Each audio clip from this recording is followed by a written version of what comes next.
Hello दोस्तों, classical to quantum पे आप सभी का स्वागत है। आज इस वीडियो में हम लोग नीट में जितने भी क्वेश्चंस आए थे अल्टरनेटिव करंट से वो सारे सवाल करेंगे 2023 से लेकर 2025 तक। ठीक है, सारे सवाल लाया हूं, एक भी नहीं छोड़ा हूं। ठीक है, आप लोग एक एक क्वेश्चन को ट्राई कीजिएगा। ठीक है, अगर आंसर आया तो भी सही, नहीं आया तो भी सही। ठीक है, सॉल्यूशन तो मिलने हैं। ठीक है, तो चलिए एक एक सवाल हम लोग इन डेप्थ में पूरा देखते हैं। ठीक है भैया, घबराइएगा मत, मैं सब फॉर्मूला बताऊंगा, कोई भी डायरेक्ट नहीं करूंगा। ठीक है, सबको समझ में आएगा। ठीक है, तो पहला सवाल ये हम लोग का जो नीट 2025 में पूछा था, क्या है सवाल?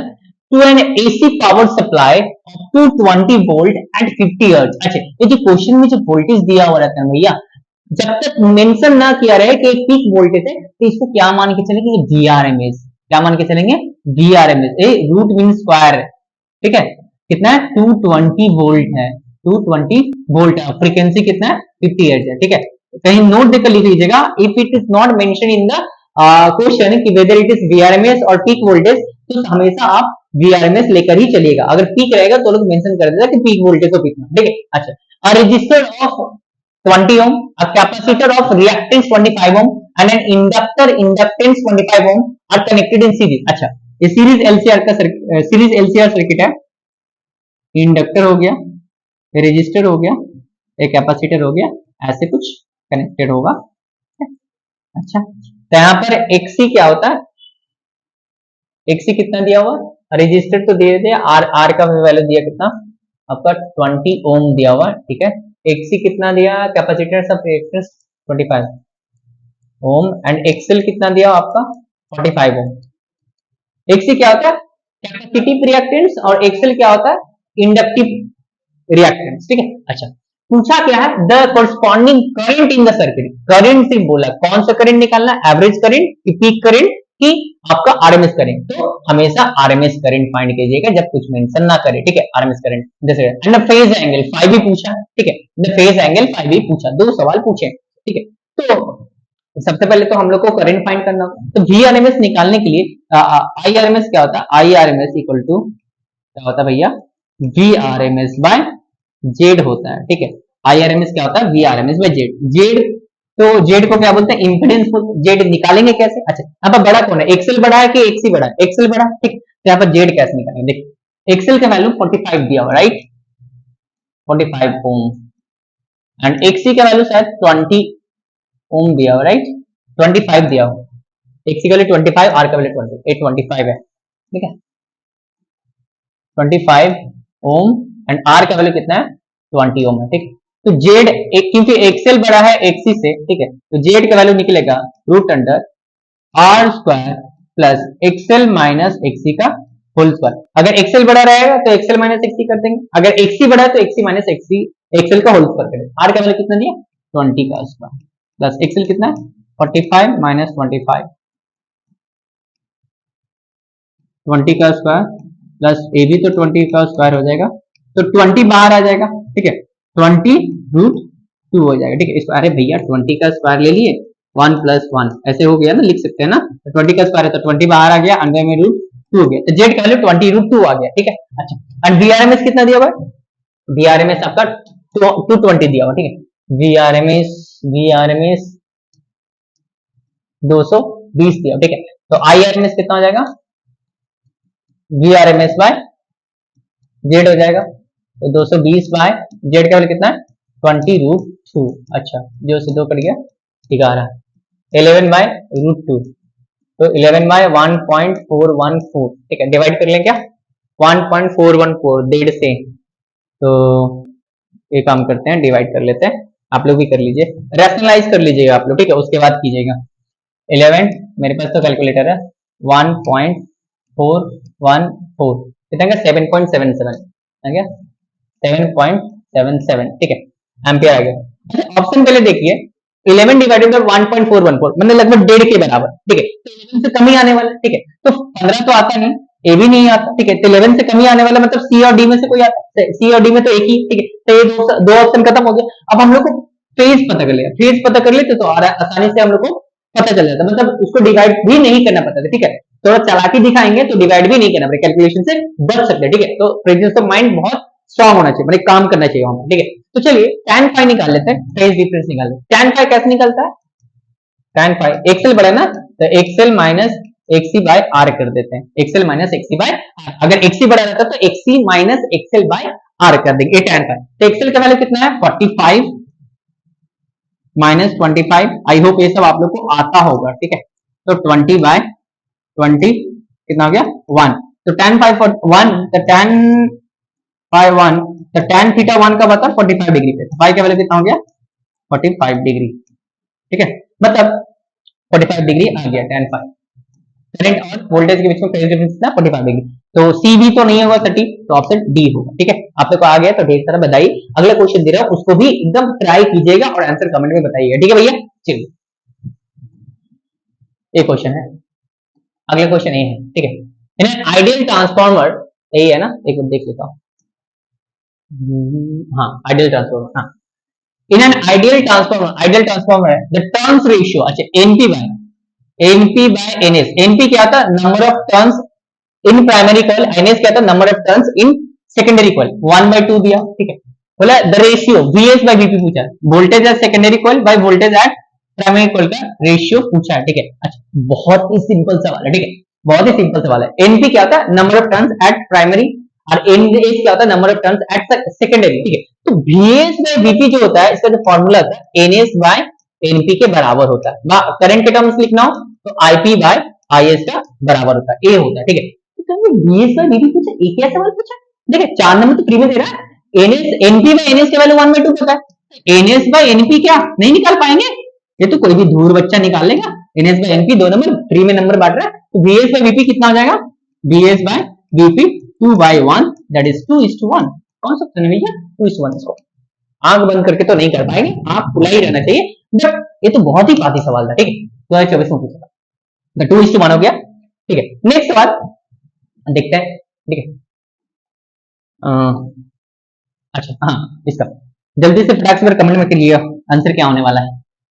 इन the circuit shown below the inductance L is connected to an AC source। अच्छा एक प्योरली इंडक्टिव सर्किट है, ठीक है, क्योंकि इसके अंदर AC सोर्स एक लगा हुआ और सिर्फ एक इंडक्टर लगा हुआ, ठीक है। अच्छा the current flowing in the circuit is, current जो फ्लो कर रहा है उसका इक्वेशन दिया हुआ कितना I equal to I naught sine omega T दिया हुआ, अच्छा I equal to I naught sine omega T दिया हुआ। अच्छा द वोल्टेज ड्रॉप माने वोल्टेज अक्रॉस इंडक्टर पूछा है, वोल्टेज अक्रॉस इंडक्टर। तो प्योरली इंडक्टिव सर्किट का कैरेक्टरिस्टिक क्या होता है, in a purely inductive circuit voltage is ahead of current by 5/2 that is 90 degree. मतलब जो वोल्टेज जो रहता है करंट से 90 डिग्री आगे रहता है, ठीक है। मतलब करंट क्या रहता है वोल्टेज से 90 डिग्री पीछे रहता है, ठीक है। तो वोल्टेज का जो इक्वेशन होने वाला है V इक्वल टू कितना होने वाला है V नॉट साइन, इसका फेज कितना ओमेगा टी प्लस 90 डिग्री होगा, 90 से ज्यादा रहेगा, ठीक है। तो यहाँ पे प्लस 90 वाला तो कुछ दिया नहीं है, तो sine omega T plus 90 cos omega T हो जाएगा, ठीक है। यहाँ पर VL equal to 90 plus theta कितना होता है 90 plus theta sine 90 plus theta cos theta, ठीक। तो यहाँ पर V naught sine 90 plus omega T cos omega T. अच्छा लेकिन ऐसा भी कुछ नहीं दिया, V नॉट तो नहीं दिया, तो V नॉट हम लोग को निकालना होगा। अच्छा V नॉट क्या होता है भैया, V नॉट क्या होता है VL इक्वल टू कितना आ गया, VL equal to V naught cos omega t आ गया। अच्छा एंड I इक्वल टू हम लोग को क्या दिया हुआ I naught sin omega T दिया, तो I नॉट इक्वल टू कितना होगा V नॉट इंटू एक्स है, V नॉट इंटू एक्स है। I इक्वल टू कितना होता है V by R, I equal to कितना था V बाई R, तो V नॉट कितना हो जाएगा V naught equal to I naught into X है, ठीक है। एक्सएल क्या होता है ओमेगा इंटू एल होता है, ठीक है। इसको ठीक कर लेता हूं, एक्सएल क्या होता है ओमेगा इंटू एल होता है, ठीक है। तो यहाँ वी नॉट कितना हो गया भाई यहाँ आई नॉट इंटू ओमेगा एल, ठीक है। तो यहाँ पर हम लोग को आने वाला है वीएल, वी नॉट की जगह पे I naught omega L cos omega t. कौन सा ऑप्शन है, बहुत आसान था, बस इक्वेशन पूछा था, करंट का इक्वेशन दे दिया, वोल्टेज का इक्वेशन, बस कैरेक्टरिस्टिक पता रहना चाहिए था इंडक्टिव सर्किट का, फिर ये सवाल बना लेते, ठीक है। कौन सा I naught omega into L cos omega, option D, ठीक है। बहुत ही सिंपल था, वो भी री एग्जामिनेशन में दोबारा एग्जाम ले रहा है, इतना सस्ता सवाल पूछ, ठीक। अच्छा नेक्स्ट सवाल ये वाला क्या है इसमें, A 10 microfarad capacitor is connected to 210 volt 50 hertz. ये 210 क्या होगा VRMS होगा, ठीक है। मैंने बोला था ना जब तक मेंशन नहीं किया रहे VRMS ही लेंगे, ठीक है। अच्छा, कैपेसिटर कितना दिया हुआ, C का वैल्यू कितना दिया हुआ आपका 10 माइक्रोफैराड दिया हुआ। अच्छा, उसके बाद VRMS कितना दिया हुआ है हम लोग का 210 वोल्ट दिया हुआ, ठीक है। फ्रीक्वेंसी कितना दिया हुआ 50 हर्ट्ज दिया हुआ, ठीक है। उसके बाद क्या दिया, द पीक करंट यहाँ पर मेंशन कर दिया कि हमको पीक करंट चाहिए, तो आई नॉट का वैल्यू पूछ रहा है, ठीक। तो आई नॉट क्या होता है, आई नॉट वी नॉट बाय एक सी हो जाएगा, क्योंकि यहाँ पर प्योरली कैपेसिटिव सर्किट एक सी कैपेसिटिव रिएक्टेंस, ठीक है। आई नॉट इक्वल टू कितना होगा वी नॉट बाय एक सी, लेकिन वी नॉट तो नहीं दिया हमको, वीआरएमएस दिया हुआ, ठीक है। एक सुंदर सा रिलेशन हम लोग जानते हैं कि वीआरएमएस क्या होता है, वीआरएमएस हम लोग का होता है V naught by root two, तो वी नॉट कितना हो जाएगा VRMS into root two, and VRMS is given that VRMS कितना 210, वीआरएमएस कितना 210, वी नॉट कितना हो जाएगा 210 into root two, V naught मिल गया। एक्सी हम लोग को निकालना है, एक्सी इक्वल टू कितना होगा 1 by omega C, 1 by omega C, ठीक। अच्छा, एक काम करते हैं, एक काम करते हैं, देखिए आई नॉट चाहिए ना, पुट करता हूं V naught by XC, XC का वैल्यू 1 बाय ओमेगा सी ऊपर आ जाएगा, तो omega C into V naught, ये हम लोग का फाइनल आंसर, इसका वैल्यू हम लोग को फाइनल निकलता है omega C into V naught, ठीक है। तो I naught equal to omega C, omega को 2 पाई एफ लिख सकते हैं, क्यों, क्योंकि हमको फ्रीक्वेंसी दिया, सी को सी लिख सकते हैं, वी नॉट। अच्छा, 2 पाई का वैल्यू 3.14, एफ का वैल्यू 50 दिया हुआ है, सी का वैल्यू कितना दिया हुआ है, एक वैल्यू 50 दिया हुआ है, सी का value 10 microfarad, 10 into 10 to the power minus 6, and V naught कितना दिया 210 रूट टू, अरे बाबा रे कितना देगा एक जीरो, एक काम करते हैं 1 जीरो 2 जीरो 3 जीरो, 3 जीरो एक आ जाएगा, बचेगा पावर 3, ठीक है। अब बचे कितना 2 into 3.14 into 5 into 21 into root two, power नीचे ले आते हैं 1 2 3 पावर 3, 10 पावर 3 नीचे आ जाएगा, ठीक है। अब इसको इंटू कर लेते हैं कि एक और खा जाए, 5 टू 10 होगा ना, 5 टू 10, 5 टू 10 एक जन खत्म हो जाएगा, ठीक है। 3.14 into 21 into root two by 100, अच्छा इसको इंटू करते हैं, रूट टू को हम तो इंटू कर लेंगे, आप लोग फटाफट कीजिए, हम तो कैलकुलेटर से कर लेंगे। 3.14 इंटू 21 इंटू 1.414, 93 पकड़ के ही चलते हैं बाय 100, कितना है 0.93 एम्पियर, 0.93 एम्पियर आ रहा है क्या कोई ऑप्शन, 0.93 ऑप्शन डी, ठीक है। तो 0.93 एम्पियर आ गया, ये पीक करंट होगा सर्किट में, मैक्सिमम करंट जो फ्लो करेगी सर्किट के अंदर कितना होगा 0.93 एम्पियर, ठीक है। बस यहाँ पर सिर्फ आपका क्या था इस क्वेश्चन में, बस यहाँ पर सिर्फ ए वाला कैलकुलेशन चैलेंजिंग था, बाद बाकी चीज सब आसानी था, ठीक है। अच्छा, अगले सवाल की तरफ बढ़ते हैं, ये वाला, ठीक है। आप लोग ट्राई कीजिए भैया, तो पानी का ढक लेता हूँ।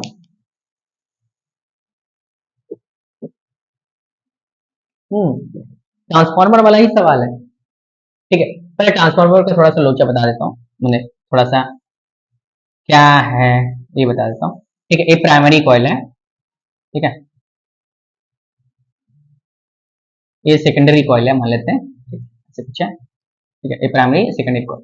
अच्छा मान लीजिए इसके अंदर पावर आईपी, करंट आईपी है, इसके अंदर करंट आईएस है, ठीक है। इसके अंदर वोल्टेज वीपी है, इसके अंदर वोल्टेज वीएस है। अगर ए दिस इज आइडियल ट्रांसफार्मर, ठीक है, हम लोग आइडियली मान के चलेंगे, ठीक है। तो पावर जो होगा power in primary equal to power in secondary, अब पावर का फॉर्मूला क्या होता है V into I, voltage into current, तो पावर यहाँ पर क्या हो जाएगा Vp into IP to Vs into IS, ये वाला याद रखिए कि बहुत काम देगा, ठीक है। और बाद बाकी तो बताया था कि Vs बाय Vp क्या होता है NS by NP and IP by IC, ठीक है। अच्छा, तो यहाँ पर बोला क्या, देखिए स्टेप ऑफ ट्रांसफार्मर मतलब वोल्टेज को बढ़ाएगा, एनएसी सप्लाई 220 वोल्ट का सप्लाई मिला, तो ऑपरेटेड इतना माने ए आपका जो 220 दिया हुआ वो प्राइमरी में दिया हुआ, ठीक है। माने वीपी जो हम लोग का दिया हुआ है वो कितना दिया हुआ है 220 दिया हुआ वोल्ट, अच्छा। उसके बाद ऑपरेट एट माने वीएस माने आउटपुट हम लोग को मिलना चाहिए 11,000 वोल्ट, ठीक है, 11,300, ठीक है। पावर आउटपुट ये जो 88 वाट है ना, आउटपुट पावर पी आउटपुट माने पी सेकेंडरी कितना है आपका 88 वाट, ठीक है। तो पूछा क्या हम लोग से, पूछा है कि the current in the secondary circuit, माने इस सर्किट में, सेकेंडरी वाले सर्किट में आईएस माने करंट कितना, तो सेकेंडरी वाले सर्किट में तो पावर दे दिया है ना, पावर दे दिया प्लस वोल्टेज भी दे दिया, तो वोल्टेज इनटू करंट ही तो मेरा क्या होता है, पावर होता है। कितना एकदम साफ, एकदम बहुत ही इजी सवाल था भैया, मतलब ये कोई भी कर लेते ना, ठीक है। Vs into I S equal to power, power S कितना है 88, और Vs कितना दिया, आउटपुट वोल्टेज कितना है सेकेंडरी में 11,000, आई एस इक्वल टू 88, तो आई एस कितना हो जाएगा 88 बाय 30, इसको काट दूं 8 बार में, 8 इंटू 10 टू दी पावर कितना होगा -3, तो 8 मिली एम्पियर, 8 मिली एम्पियर आपका करंट फ्लो करेगा सेकेंडरी कॉइल में। इतना सस्ता सवाल तब इमेजिन भी नहीं कर सकते, इतना सस्ता सवाल नीट में आ भी सकता है, ठीक है भैया। तो बस आप लोग को सिर्फ क्वेश्चन सिलेक्ट करना आना चाहिए कौन सा सबसे सस्ता सवाल है, ठीक है, सिर्फ चिल्लड़ वाला सवाल है, मतलब देखते ही बन जाए, ठीक है। तो ये सब सवाल एकदम देखते ही बन जाना चाहिए, ठीक है, इसमें कोई टाइम नहीं लगना चाहिए, ठीक है।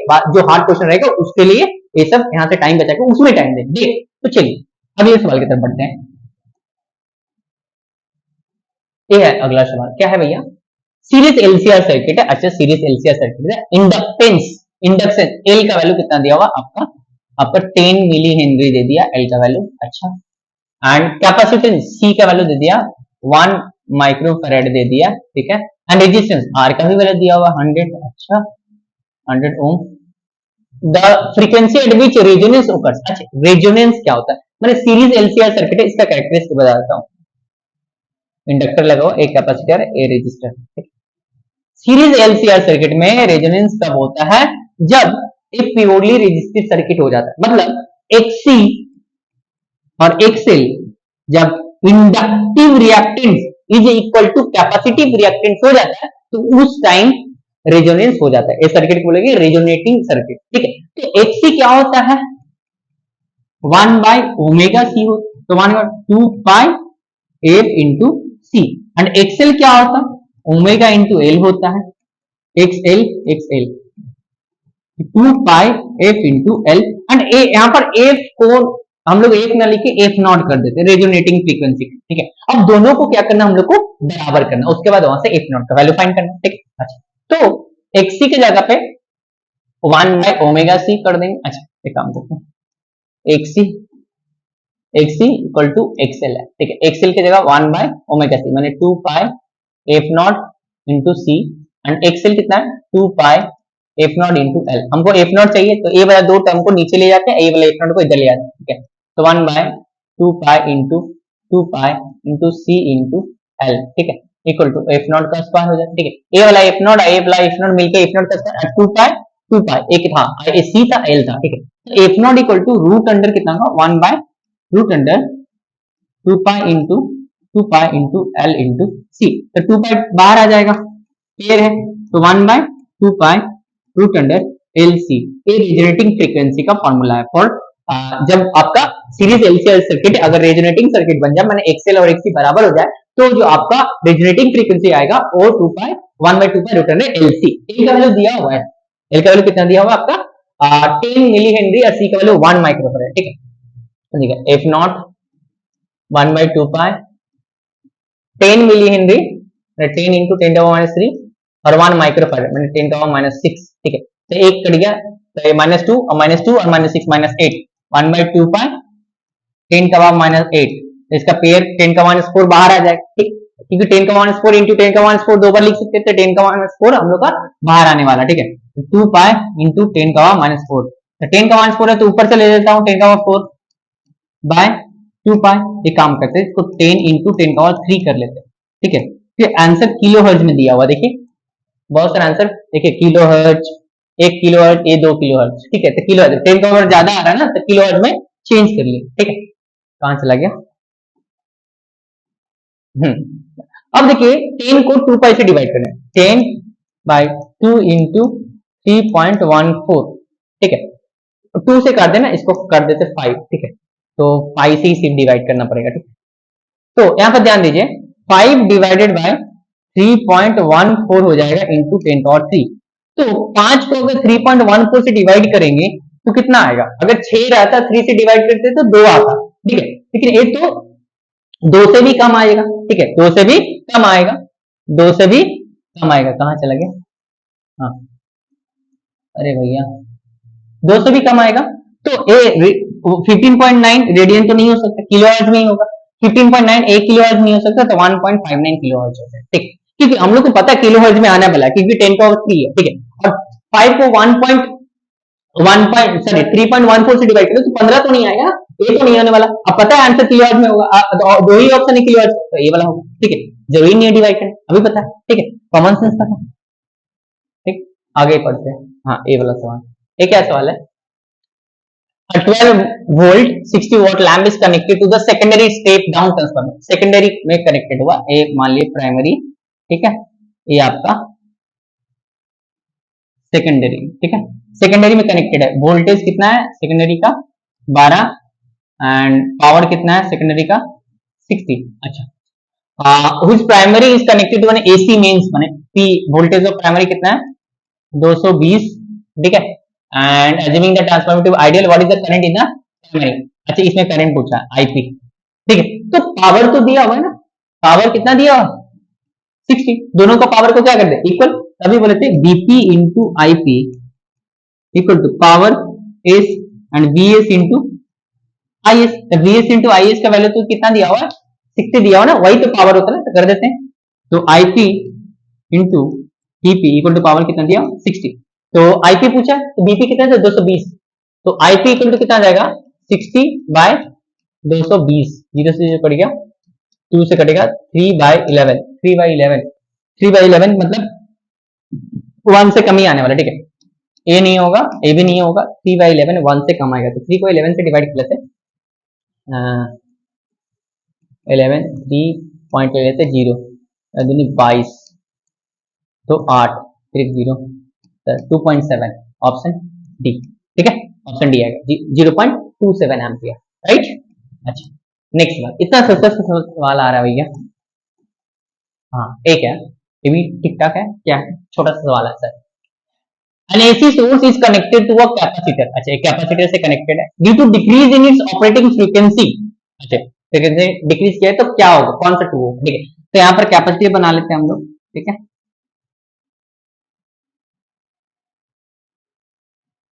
कैपेसिटर बना ली, ठीक, अच्छा पहले तो करंट बोला, फिर करंट बोला, फिर रिएक्टेंस बोला, फिर रिएक्टेंस, मैंने यहाँ पर करंट और रिएक्टेंस की बात कर रहे हैं, ठीक है, तो एक्सी क्या होता है 1 बाय ओमेगा सी, ओमेगा को क्या बोलते हैं 1 बाय 2 पाई एफ इंटू सी, ये एक सी होता है, ठीक है, अच्छा अब करंट क्या होता है आई इक्वल टू कितना होता है, मैं पीक करंट की बात कर रहा हूँ, I naught equal to V naught by XC, क्या होता है एक्सी, ठीक, तो पहले करंट की बात कर ले, displacement current increases, displacement current decreases, अगर अगर फ्रीक्वेंसी कम किया तो, ठीक है, अगर फ्रीक्वेंसी कम करेंगे, अगर डिनोमिनेटर का वैल्यू कम होगा, अगर एफ कम होगा, ठीक है, तो एक्सी क्या होगा बढ़ेगा, एफ कम होगा तो एक्सी क्या होगा बढ़ेगा, एफ कम होगा फ्रीक्वेंसी को कम करेंगे तो एक्सी बढ़ेगा ना, इनवर्सली प्रोपोर्शनल भैया, तो फ्रीक्वेंसी कम करें तो क्या हो रहा है रेजिस्टेंस बढ़ा, रेजिस्टेंस बढ़ेगा तो रुकावट कम होगा ना, हमें रुकावट ज्यादा होगा तो करंट क्या होगा कम फ्लो, ठीक है, तो एक्सी बढ़ गया डिनोमिनेटर में बढ़ गया तो आई नॉट क्या होगा घटेगा,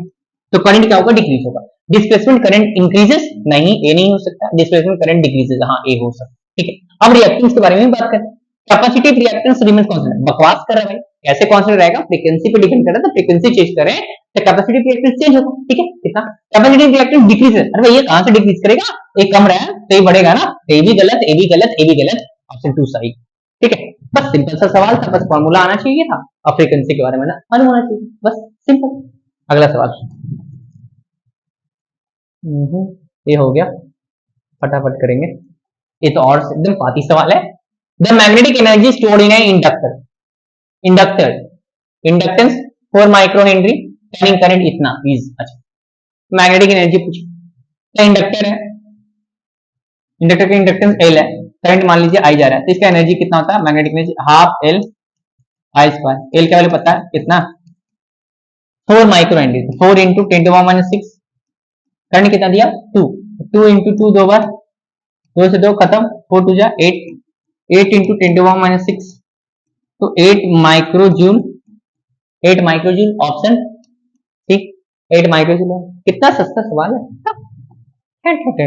नेक्स्ट हाँ ये वाला देखते हैं ये क्या है, क्या पूछ लिया है। An AC source is connected in a given circuit. The value of phi will be, अच्छा phi phase difference AC circuit, यहाँ पर क्या दिया हुआ L दिया हुआ, यहाँ पर क्या दिया हुआ R दिया हुआ, ठीक है। तो यहाँ पर हमको पता होना चाहिए, आप लोगों को पता होना चाहिए कि phi पूछा है, ठीक है। तो यहाँ पर एक काम करते हैं, ये R होता है, ठीक है, ये एक्सेल होता है ऐसे, ठीक है, बड़ा गंदा ड्राइंग बनाया, साफ बनाते हैं।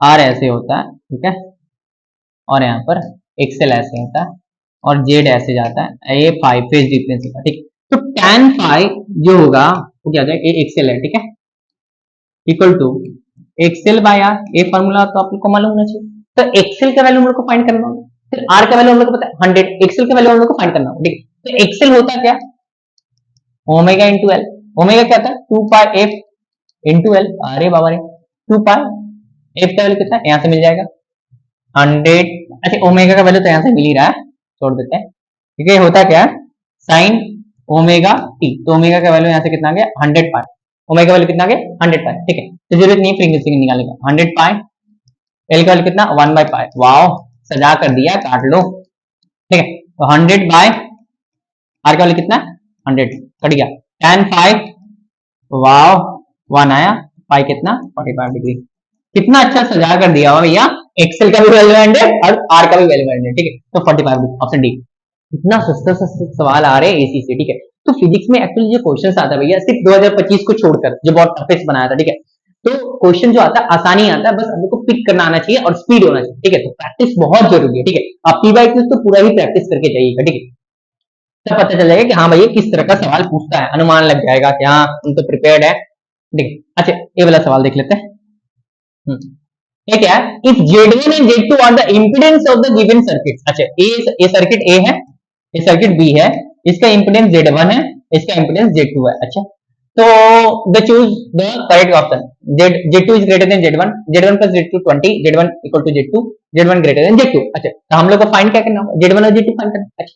इसमें ध्यान से देखिए डीसी सोर्स है, इसमें ध्यान से देखिए डीसी सोर्स है, ठीक। यहाँ पर Z1 जो हो जाएगा रूट अंडर आपका एक्सेल का स्क्वायर प्लस आर का स्क्वायर, लेकिन एक्सेल वैल्यू क्या होता है ओमेगा इंटू एल, ओमेगा क्या होता है 2 pi F into L, frequency तो जीरो है, तो एक्सेल क्या आ जाएगा जीरो, एक्सेल खत्म हो जाएगा, ठीक है।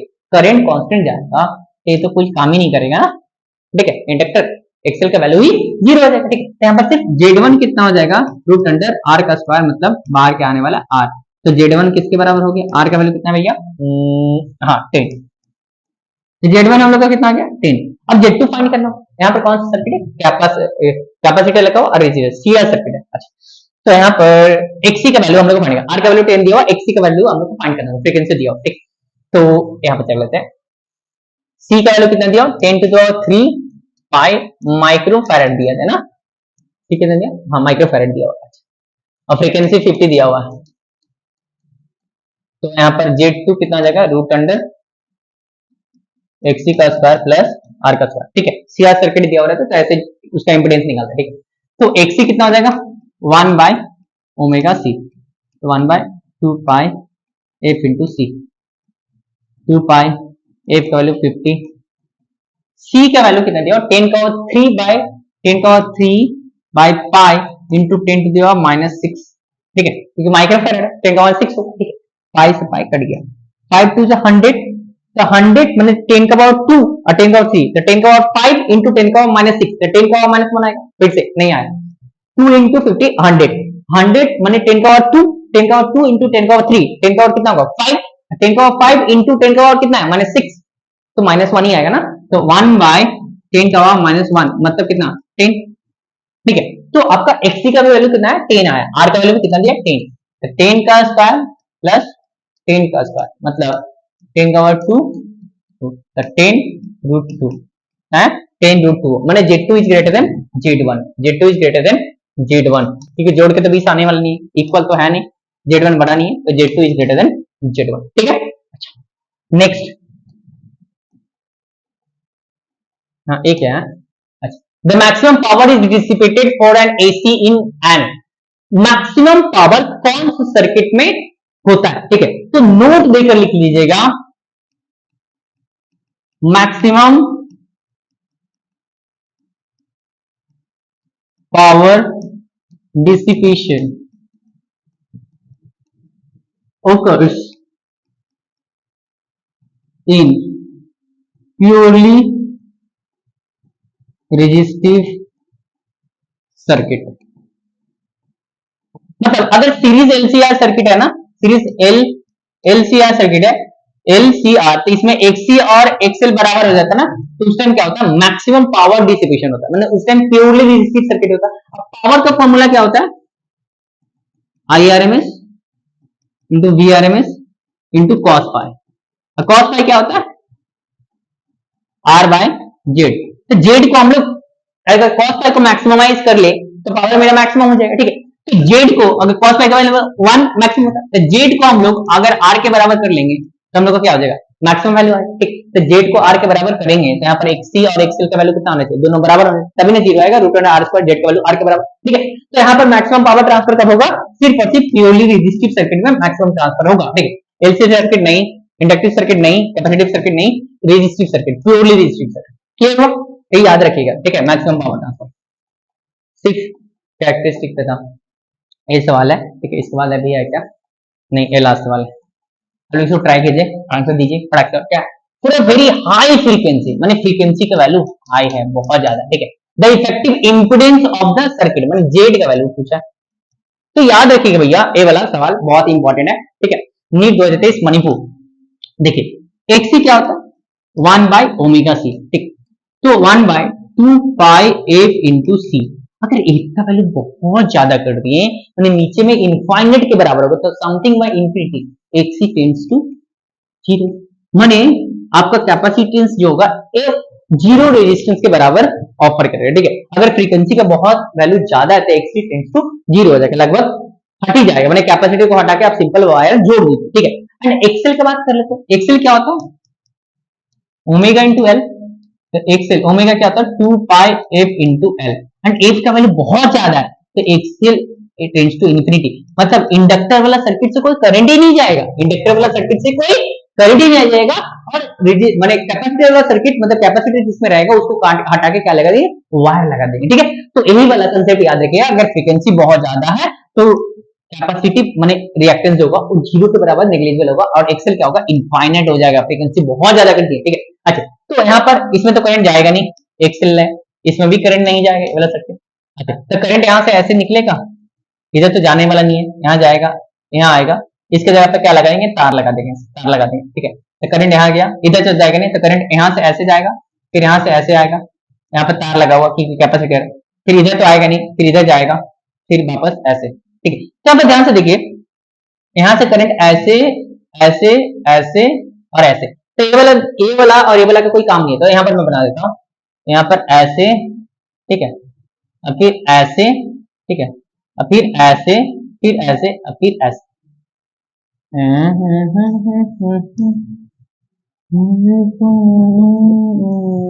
ऐसे, तो सर्किट ऐसे बनेगा, ठीक है। इधर तो आएगा नहीं, ऐसे करके मैं तुम्हारे पास नहीं जाऊंगा, इधर भी नहीं जाऊंगा, तुम मुझे परेशान करते हो, ठीक है। तो यहाँ पर क्या गया, 1 ओम, यहाँ पर कितना है आपका 2 ओम, ठीक है। तो ये दोनों किसमें भैया, सीरीज में, तो आर कितना हो जाएगा, 1 + 2 3 ओम, ठीक है। आर पूछा इंपेडेंस मतलब वही आर, तो 3 ओम 3 ओम, ऑप्शन डी, ठीक है। तो सारे सवाल हो गए खत्म, 2023 से लेकर 2025 तक सारे सवाल एक भी नहीं छोड़ा, सारे करवा दिए, ठीक है। आप लोग इस वीडियो को बहुत ही प्यार से देखिएगा, बहुत ही अच्छे से देखिएगा। आप लोग ये भी कमेंट कीजिएगा कि अगले किस चैप्टर से आप लोग को पीवाईक्यूज चाहिए, ठीक है। जैसे कि हम नेक्स्ट जो वीडियो बनने वाला है 11th का कुछ इंपॉर्टेंट चैप्टर से एडवांस का क्वेश्चन करवाऊंगा, क्योंकि एक कमेंट आया था, ठीक है, तो उस पर वीडियो बनेगा, ठीक है। तो आप लोग को भी अगर कोई भी चैप्टर का पीवाईक्यूज सॉल्व करवाना है, ठीक है, तो हमको कमेंट में कीजिएगा, उसको हम बना देंगे। तो आप लोग ऐसी पढ़ाई करते रहिए, हम लोग अगले वीडियो में मिलेंगे बहुत ही प्यारे सवाल के साथ। धन्यवाद।